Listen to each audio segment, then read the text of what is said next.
So this program does a really nice job of letting students learn about healthcare. It also gives them kind of an introduction into the healthcare field. Taking this class will get you your CNA or license. You'll be a certified nurse. They get a chance to do clinicals where they get to explore a lot of health career options that are available. So anything from working in the hospitals to doctor's offices.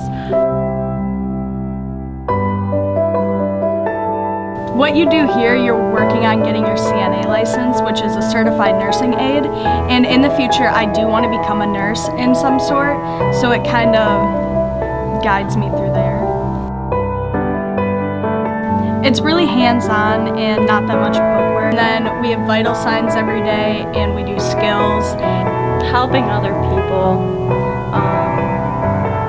It just makes me feel good about myself because I know they can't take care of themselves, so other people are going to need to take care of them, and it just makes you feel good at the end of the day knowing that they have someone to ever talk to, or if they can't get out of bed, then you can always help.